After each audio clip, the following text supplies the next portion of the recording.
Hello everyone. तो आप सभी कैसे हैं? सभी को हरे कृष्णा, राधे राधे। तो चलिए आज हम आपको सीडीपी की प्रैक्टिस सेट को कराएंगे। ये सीडीपी का प्रैक्टिस सेट है। इसमें लगभग हम आपको 25 क्वेश्चन लेके चलेंगे। अब इस तरीके से हम आपको 25 क्वेश्चन को कराएंगे, या तो डेली हम इस तरीके से जब तक एग्जाम रहेगा आपको सीडीपी का प्रैक्टिस सेट देते रहेंगे। और देखिए, अगर थियरी हो सकेगा कंप्लीट हो जाएगा तो ठीक है, थियरी को हम शॉर्ट नोट करके हम इसको कंप्लीट करवाएंगे। तो आप सभी देख लीजिएगा। चलिए आइए देखते हैं क्वेश्चन नंबर 1 क्या है हमारा। क्वेश्चन नंबर 1 है कि मानव बुद्धि। इसके पहले हम ये बता देना चाहते हैं कि आपका एसएसटी का भी क्लास हमने लिया है, तो आप सभी जाकर देख सकते हैं। वहाँ पर क्लास 6 की हिस्ट्री एनसीईआरटी चल रही थी, जिसमें आपके क्लास 9 मतलब 9 चैप्टर पूरा हो गए हैं, 3 चैप्टर और बच्चे हैं, फिर उसके बाद 7th स्टार्ट हो जाएगा। तो आप सभी जाकर वहाँ से देख सकते हैं, मैंने प्ले लिस्ट भी बना दिया उसका। चलिए आइए देखते हैं। मानव बुद्धि में विकास की समझ को डैश डैश योग्य बनाती है। ऑप्शन ए है निष्पक्ष रूप से अपने शिक्षण अभ्यास। बी है शिक्षण के समय शिक्षार्थियों के संवेगों पर नियंत्रण बनाए रखना। सी है विविध शिक्षार्थियों के शिक्षण के बारे में स्पष्टता। डी है शिक्षार्थियों को यह बताना कि वे अपने जीवन को कैसे सुधार सकते हैं। तो सही उत्तर जो हमारा होगा ये देख लेते हैं कि ऑप्शन नंबर विविध शिक्षार्थियों के शिक्षण के बारे में स्पष्टता। देखिए, अब इसको हम समझा देना चाहते हैं आपको कैसे होगा।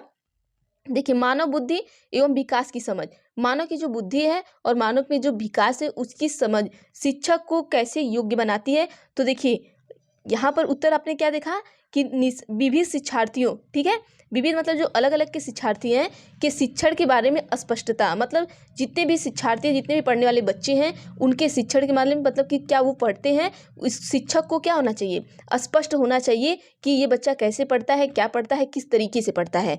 ठीक है, अब आइए अगला क्वेश्चन देखते हैं। अगला क्वेश्चन आपका समाजीकरण से है।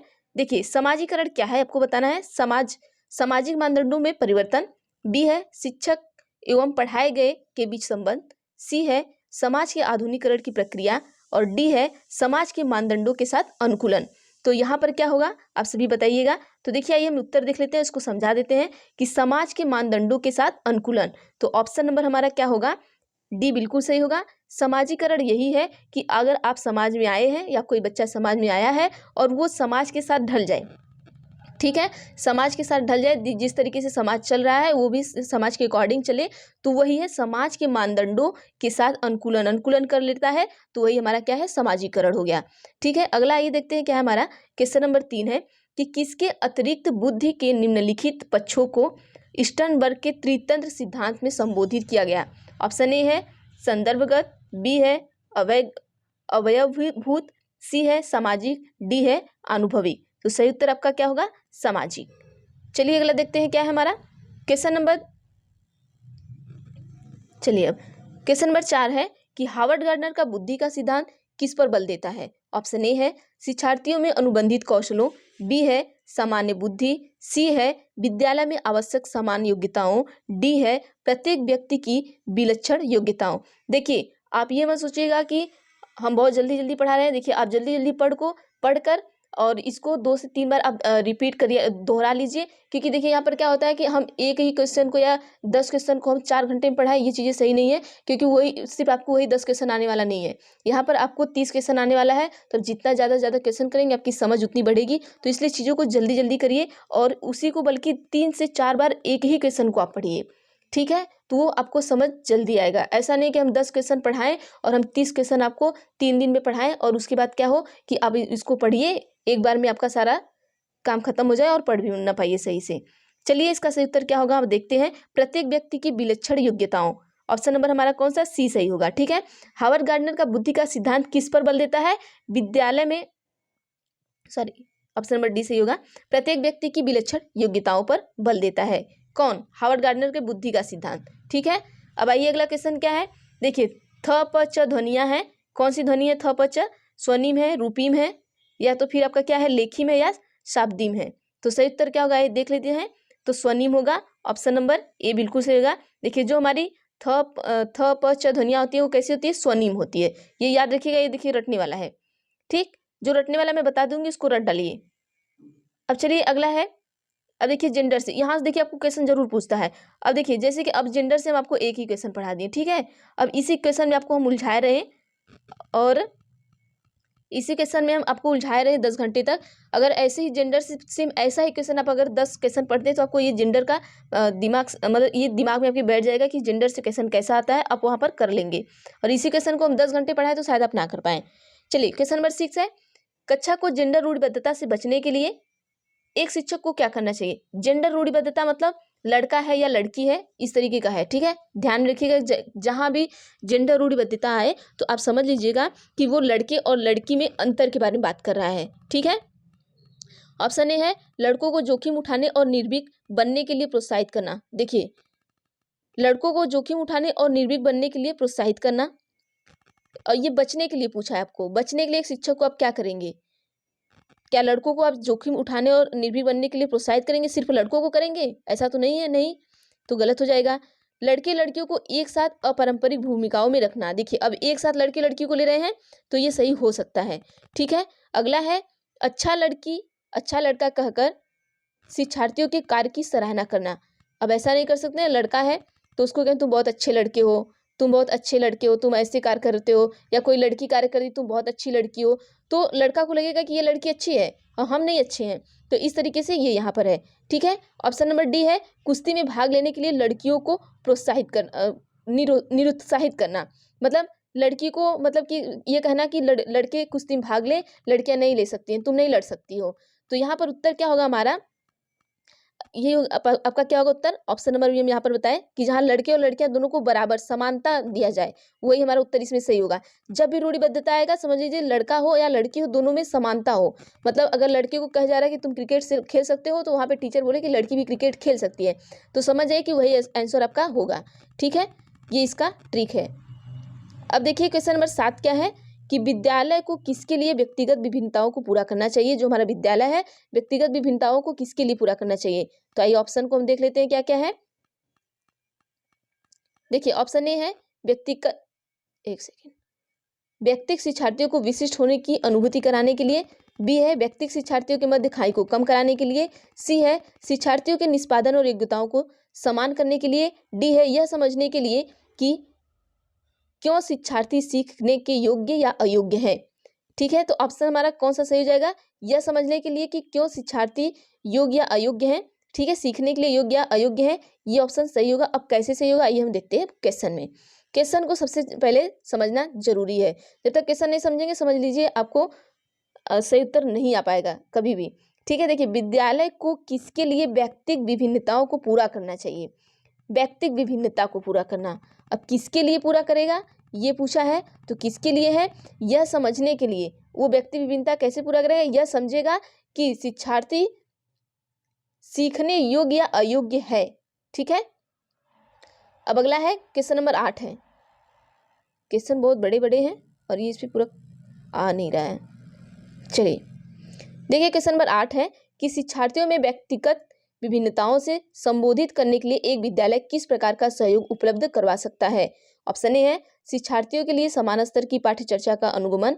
बी है बाल केंद्रित पाठ्यचर्या का पालन करना और शिक्षार्थियों की सीखने के अनेक अवसर उपलब्ध कराना।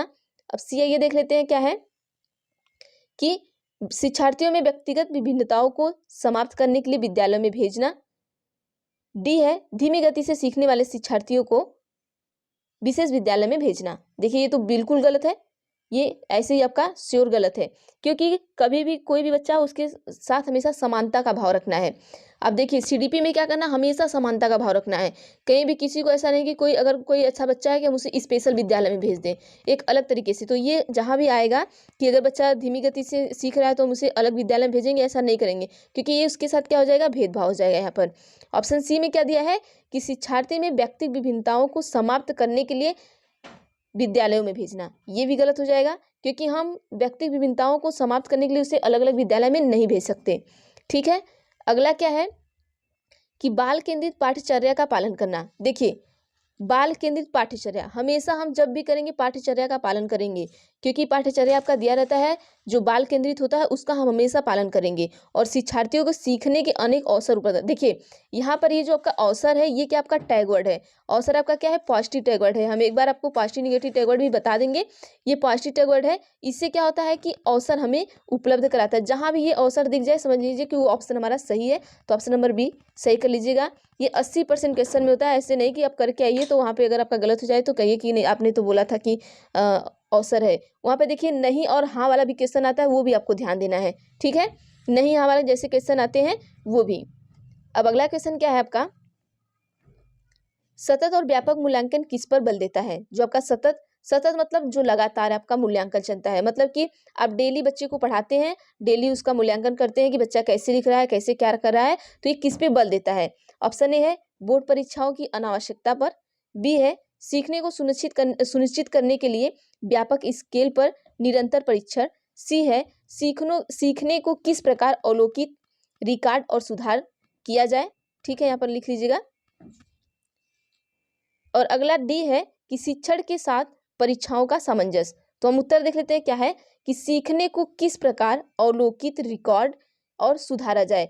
देखिए जो बच्चे के सीखने का तरीका है जब हम डेली करेंगे, देखिए जब सतत और व्यापक आ जाएगा, यहाँ पे समझिएगा क्वेश्चन को, जैसे ही सतत और व्यापक आएगा, सतत का मतलब आपका हो जाएगा कि ये हम क्या कर रहे हैं, डेली कर रहे हैं। जो बच्चे को हम डेली पढ़ाते हैं, बच्चे को फिर डेली उसकी कॉपी चेक करते हैं बच्चा क्या कर रहा है, तो इसमें ये हमसे इस पे किस बात पे ज़्यादा से ज़्यादा बल देता है, तो ये करता है कि जो उसका रिकॉर्ड है उसको सुधारा जाए। बच्चा कहीं गलती कर रहा है तो हम उसे सुधारेंगे, या बच्चे का जो अवलोकित रिकॉर्ड है जो जिस तरीके से बच्चा कर रहा है तो उसको हम तुरंत क्या कर देंगे, सुधार लाएंगे। ठीक है, तो ऑप्शन नंबर सी हमारा सही होगा। अब अगला ये क्वेश्चन क्या है, क्वेश्चन नंबर 10। चलिए क्वेश्चन नंबर 10 है कि विद्यालय आधारित आकलन क्या करता है। जो विद्यालय आधारित आकलन होता है, मतलब विद्यालय आधारित आकलन बच्चे का जो आकलन होता है वो क्या करता है, ये पूछा है। तो ऑप्शन ए है कि शिक्षार्थियों और शिक्षकों को अगंभीर और लापरवाह बनाता है। विद्यालय आधारित आकलन ऐसा हो सकता है कि वो मतलब कि शिक्षार्थियों को भी लापरवाह बनाए और शिक्षक को भी लापरवाह बनाए। आकलन का मतलब आपको जो जांचते हैं, जैसे आपके टीचर ने आपको पढ़ाया, फिर उसके बाद क्या किया कि आप कितना पढ़े कितना सीखे, वो उसका आकलन करें कि आपको कितना आया कितना समझ में नहीं आया है। तो अब भाई इसमें यहाँ पर लापरवाही का तो कोई बात ही नहीं है, तो ये ऑप्शन गलत हो जाएगा। दूसरा क्या है, शिक्षा बोर्ड को जवाबदेही कम करता है। अब ऐसा नहीं है कि हमें हमेशा क्या है कि शिक्षक को शिक्षा बोर्ड को जवाब देना है, तो इसलिए आपका वो आकलन कर रहे हैं तो वहाँ पे जवाबदेही उनको नहीं देना पड़ेगा, ये भी गलत है। सी है सार्वभौमिक राष्ट्रीय मानकों की प्राप्ति में बाधा उत्पन्न करना। ऐसा भी बिल्कुल नहीं है कि हम अगर आकलन कर रहे हैं तो हमें बाधा उत्पन्न करा। आकलन हम अच्छी चीजों के लिए करते हैं। ठीक है। डी है कि परिचित वातावरण में अधिक सीखने में सभी शिक्षार्थियों की मदद करता है।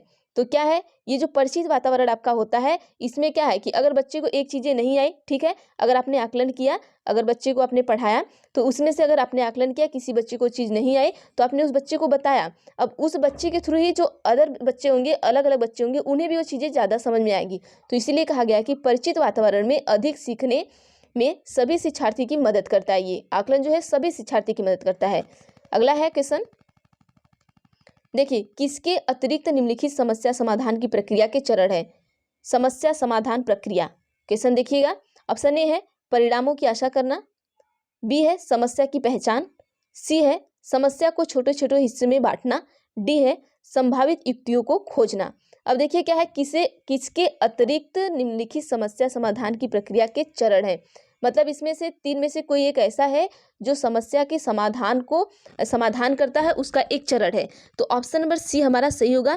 अब कैसे होगा, हमें कोई समस्या आ गई, ठीक है, तो हम समस्या को क्या करेंगे, छोटे छोटे टुकड़ों में बांट के अगर उस समस्या को हल करना चाहें तो हमारा जल्दी हल हो जाएगा। तो इसीलिए ऑप्शन नंबर सी सही होगा कि समस्या को छोटे हिस्सों में बांटना। कभी भी समस्या आए तो समझ लीजिए वहाँ पर छोटे छोटे हिस्सों में बांटने लगे तो समझ लीजिए कि हमारी समस्या खत्म हो गई है और हमारे क्वेश्चन का भी समस्या खत्म हो गया है। तो आपका ऑप्शन भी सही हो जाएगा। ठीक, चलिए क्वेश्चन नंबर 12 है कि बालकों की सोच अमूर्तता की अपेक्षा मूर्त अनुभव एवं प्रत्ययों से होती है। यह अवस्था है 7 से 12 वर्ष तक, बी है 12 वर्ष से वयस्क तक, सी है 2 से 7 वर्ष तक, डी है जन्म से 2 वर्ष तक। तो इसका जो सही उत्तर होगा, देखिए आपको रटने वाला है, इसमें कुछ समझाने वाला नहीं है, तो 7 से 12 वर्ष तक। अब अगला ये क्वेश्चन देखते हैं। क्वेश्चन नंबर 13 है कि मानव विकास किन दोनों योगदान का परिणाम है, मतलब किन दोनों योगदान का परिणाम है? कौन? मानव विकास। ठीक है, ऑप्शन ए है अभिभावक एवं अध्यापक का, बी है सामाजिक एवं सांस्कृतिक कारकों का, सी है वंशक्रम एवं वातावरण का, डी है उपरोक्त में से कोई नहीं। अब देखिए जहां भी मानव विकास आएगा इसमें वंशानुक्रम और वातावरण ये आपका जरूर आता है, तो यही उत्तर हमारा बिल्कुल सही होगा, वंशानुक्रम एवं वातावरण। कहीं भी मानव विकास आए और उसका योगदान पूछे तो आप यही लगा दीजिएगा। अब अगला है क्वेश्चन कि निम्न में से कौन पियाजे के अनुसार बौद्धिक विकास का निर्धारक तत्व नहीं है? देखिए नहीं दिया है, यहीं पे क्वेश्चन आप लोग गलत कर जाते हैं। आप है करके वहाँ पे है में दे देता है तो वो सारे बौद्धिक सिद्धांत दे देगा या बौद्धिक विकास दे देगा, आप उसी पे किसी पे एक पे टिक कर देंगे आंख बंद करके। लेकिन क्वेश्चन आपको ध्यान से पढ़ना है, उसमें हाँ नहीं क्या पूछा है वो चीजें। ठीक है, ऑप्शन एक है सामाजिक संचरण, बी है अनुभव, ऑप्शन सी है ये देखते हैं संतुलिनीकरण, डी है इनमें से कोई नहीं। तो इसमें से क्या है बताइएगा? तो आइए उत्तर देख लेते हैं, सामाजिकरण संचरण। ठीक है, ये जो हमारा सामाजिकरण संचरण है ये हमारे पियाजे के बौद्धिक विकास का निर्धारक तत्व नहीं है। बाकी जो पियाजे का हमारा बौद्धिक विकास का निर्धारक तत्व है कौन? वो संतुलीकरण भी है और अनुभव भी है, ये दोनों है। ठीक है, अब आइए अगला क्वेश्चन देखते हैं क्या है। अगला क्वेश्चन है क्वेश्चन नंबर 15 कि समस्या के अर्थ को जानने की योग्यता वातावरण के दोषों, कमियों एवं रिक्तियों के प्रति सजगता विशेषता है। ऑप्शन ए है प्रतिभाशाली बालकों की, बी है सामान्य बालकों की, सी है सृजनशील बालकों की, डी है उपरोक्त में से कोई नहीं। पूछा क्या है क्वेश्चन वो देखिएगा, समस्या के अर्थ को जानने की योग्यता वातावरण के दोषों, ठीक है, कमियों, रिक्तियों के प्रति सजगता विशेषता है। ठीक है, तो यहाँ पर जो आपका उत्तर होगा सृजनशील बालकों की। ये क्या है, किसकी विशेषता है? सृजनशील बालकों की। अब आइए यहाँ पर समझ लेते हैं क्वेश्चन क्या है। देखिए जो सृजनशील बच्चा होता है वो क्या करता है, समस्या के जानने की योग्यता रखता है। ठीक है, उसके पास क्या समस्या है वो उसकी योग्यता रखता है, उसके अंदर होता है। वातावरण में क्या दोष है वो उसको जानता है, वातावरण में कमी क्या है, उसमें कहाँ पे कमी है, क्या चीजें हैं, उसके लिए वो हमेशा सजग रहता है। तो कौन सजग रहेगा? प्रतिभाशाली बालक रहेगा या सामान्य बालक रहेगा या सृजनशील? जो सृजनशील बच्चा होता है ये इन सब के लिए क्या होता है, बहुत सजग होता है। तो यहाँ से याद रखिएगा। अब आइए अगला क्वेश्चन देखते हैं, क्वेश्चन नंबर 16। क्वेश्चन नंबर 16 है कि एक क्रिकेट खिलाड़ी अपनी गेंदबाजी, देखिए ये क्वेश्चन इंपॉर्टेंट है, यहाँ से बहुत सारे क्वेश्चन पूछे जाते हैं। सेम ऐसे ही क्वेश्चन ये रहता है, उसका उत्तर एक ही रहेगा लेकिन आंसर बस क्या करता है, आपका आंसर भी सेम रहेगा लेकिन जो आपका क्वेश्चन है वो क्या करता है, बस थोड़ा सा चेंज कर देगा। जैसे एक क्रिकेट खिलाड़ी है तो यहाँ किसी और का नाम दे देगा कि एक फुटबॉल खिलाड़ी है, इस तरीके से आएगा, लेकिन क्वेश्चन सेम यही रहता है, आंसर भी आपका यही रहता है। देखिए एक क्रिकेट खिलाड़ी अपनी गेंदबाजी के कौशल को विकसित कर लेता है। क्या करता है? अपने गेंदबाजी के कौशल को विकसित कर लेता है, पर यह उसके बल्लेबाजी की कौशल को प्रभावित नहीं करता। इसे क्या कहते हैं? देखिए इसने किया क्या है, गेंदबाजी के कौशल को विकसित कर तो लिया है लेकिन बल्लेबाजी की कौशल को प्रभावित नहीं करता है। देखिए अगर उसको गेंदबाजी आ रही है, ठीक है, गेंदबाजी तो आ रही है उसको, लेकिन उसके बल्लेबाजी पर उसे कोई प्रभाव, अगर एक कोई क्रिकेटर है वो क्रिकेट खेल रहा है, आप देखते हैं ना, एक क्या होता है गेंदबाजी करता है और एक बल्लेबाजी करता है। बल्लेबाजी मतलब जो बल्ले से खेलता है और एक जो गेंद को फेंकता है। अब देखिए इससे कोई इसको प्रभावित नहीं करते इसे। अब इसमें क्या है इसका ये देखते हैं, विधेयात्मक प्रशिक्षण अंतरण, निषेधात्मक प्रशिक्षण, शून्य प्रशिक्षण अंतरण, अगला क्या है, उपरोक्त में से कोई नहीं। अब यहाँ पर क्या होगा, शून्य प्रशिक्षण होगा। अब किस तरीके से शून्य प्रशिक्षण होगा, देखिए अगर आपने चैप्टर 5 को पढ़ लिया है, ठीक है, और अब चैप्टर 6 को पढ़ने जा रहे हैं, यहाँ पे तो ये पॉजिटिव का हो जाएगा, इसको छोड़िए, हम इसी से समझाते हैं, गेंदबाजी से ही। देखिए जैसे आप क्रिकेट खेल रहे हैं, ठीक है, आप क्रिकेट खेल रहे हैं और कोई फुटबॉल खेल रहा है, तो जो इसका आपका ये जो कौशल होगा, क्रिकेट का एक अपना ही कौशल होगा और फुटबॉल का एक अपना होगा, ये एक दूसरे को प्रभावित नहीं करते हैं। इसीलिए इसका जो प्रशिक्षण होगा वो क्या होगा, शून्य प्रशिक्षण अंतरण होगा। ठीक है, क्योंकि एक दूसरे से ये बिल्कुल अलग है। इसी तरीके से क्वेश्चन आपको घुमा के पूछ सकता है। और इसमें देखिए यही है कि ये बल्लेबाजी का कौशल इसको प्रभावित नहीं कर रहा है। क्यों नहीं कर रहा है? क्योंकि इसने तो गेंदबाजी का कौशल अपने अंदर विकसित कर लिया है, तो बल्लेबाजी का कौशल इसके अंदर कैसे आएगा? तब ये क्या है, ये शून्य है। अगला है क्वेश्चन नंबर 17 है, निम्नलिखित में से कौन सा कथन किसी व्यक्ति के मानसिक स्वास्थ्य को उत्तम रूप से प्रदर्शित करता है? क्वेश्चन ध्यान से पढ़िएगा। किसी व्यक्ति के मानसिक स्वास्थ्य को उत्तम रूप से प्रदर्शित करता है। ऑप्शन ए है पूर्ण अभिव्यक्ति संगतिकरण और सामान्य लक्षण की ओर निर्देशन, बी है मानसिक विकारों का न होना, सी है व्यक्तित्व के विकारों से मुक्ति, डी है उपरोक्त में से सभी। तो आप यहाँ पर बताइएगा कि ऐसा कौन सा है, मतलब कौन सा कथन है कि किसी व्यक्ति के मानसिक स्वास्थ्य को उत्तम रूप से प्रदर्शित कर रहा है यहाँ पे। तो ये उत्तर हम देख लेते हैं क्या है कि पूर्ण अभिव्यक्ति। देखिए अब उसका मानसिक स्वास्थ्य क्या है, एकदम उत्तम है, तो व्यक्ति के अंदर क्या होगा, पूर्ण अभिव्यक्ति होगा, संगतिकरण होगा, समान लक्षण की ओर निर्देशन होगा। तो ऑप्शन नंबर ए बिल्कुल सही हो जाएगा। अब आइए अगला देखते हैं क्वेश्चन नंबर 18। क्वेश्चन नंबर 18 है कि फ्रायड, पियाजे और अन्य मनोवैज्ञानिकों ने व्यक्तित्व विकास की विभिन्न अवस्थाओं के संदर्भ में व्याख्या की है, परंतु पियाजे ने क्या कहा है उसको बताना है। कहा है कि विकास की अवस्थाएं वातावरण से निर्धारित होती हैं, या ऑप्शन नंबर बी है कि कहा है कि शैशवावस्था के अनुभव ही अवधि अधिक प्रभावित करते हैं, बाकी अवस्थाओं के सीमित प्रभाव होते हैं, सी है विभिन्न अवस्थाओं को समझाने के लिए संज्ञानात्मक बदलाव के बारे में कहा, डी है उपरोक्त में से कोई नहीं। तो आइए यहाँ पर देख लेते हैं उत्तर क्या होगा कि विभिन्न अवस्थाओं को समझने के लिए संज्ञानात्मक बदलाव के बारे में कहा। किन्होंने? पियाजे ने क्या कहा कि विकास की जो, एक सेकेंड रुकिए, ऑप्शन नंबर सी हमारा बिल्कुल सही है। पियाजे ने कहा कि जो विभिन्न अवस्थाओं को समझाने के लिए संज्ञानात्मक बदलाव के बारे में इन्होंने कहा। ठीक है, अगर हम विभिन्न अवस्थाओं को समझाएंगे तो संज्ञानात्मक बदलाव के बारे में इन्होंने कहा कि संज्ञानात्मक बदलाव होना चाहिए। अगला है क्वेश्चन नंबर 19 है कि गिलफोर्ड ने अभिसारी चिंतन पद का प्रयोग किसके समान अर्थ में किया? बुद्धि के समान अर्थ में किया, सृजनात्मक बुद्धि एवं सृजनात्मकता, डी है इनमें से कोई नहीं। तो आइए हम देखते हैं ऑप्शन नंबर हमारा कौन सा सही होगा, बी सही होगा, सृजनात्मकता। अब अगला क्वेश्चन देखते हैं क्वेश्चन नंबर 20। क्वेश्चन नंबर 20 है कि व्यक्ति एवं बुद्धि में वंशानुक्रम की क्या भूमिका है? ऑप्शन ए है नाम मात्र की भूमिका है। देखिए व्यक्ति एवं बुद्धि में वंशानुक्रम, व्यक्ति एवं बुद्धि में वंशानुक्रम की भूमिका पूछ रहा है। ठीक है, क्या नाम मात्र की भूमिका? ऐसा हो ही नहीं सकता, महत्वपूर्ण भूमिका है। एक सेकेंड, ये क्वेश्चन गलत लग रहा है। हाँ ठीक है, क्वेश्चन सही है। देखिए क्या है कि व्यक्ति एवं बुद्धि में वंशानुक्रम की क्या भूमिका है? बुद्धि में और व्यक्ति में वंशानुक्रम की भूमिका, तो ये नाम मात्र की भूमिका है। कैसे नाम मात्र की भूमिका है? तो देखिए यहाँ पे देखिए महत्वपूर्ण भूमिका रहेगा। ये क्वेश्चन छोड़ दीजिएगा आप सभी, ठीक है, इसको हम बाद में देख लेंगे।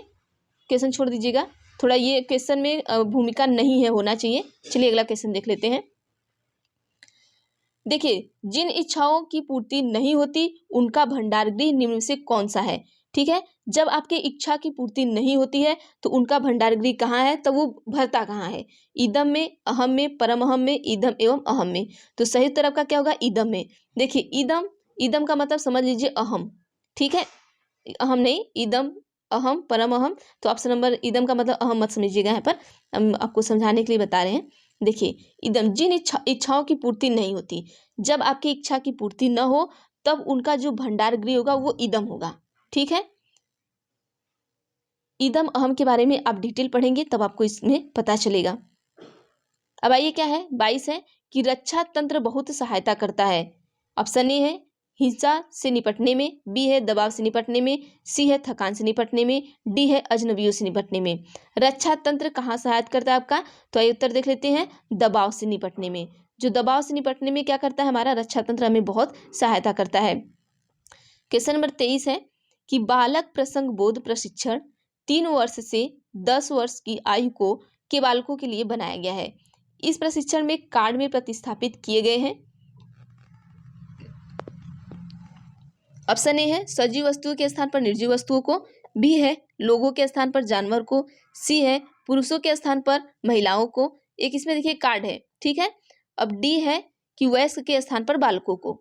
अब देखिए यहाँ पर क्या है, जब 3 वर्ष का बच्चा होता है और 3 से 10 वर्ष में, तो आयु के बच्चों के लिए क्या बनाया गया है, एक प्रसंग बोध परीक्षण है। बालक का प्रसंग बोध परीक्षण 3 वर्ष से 10 वर्ष की आयु के बालकों के लिए बनाया गया है।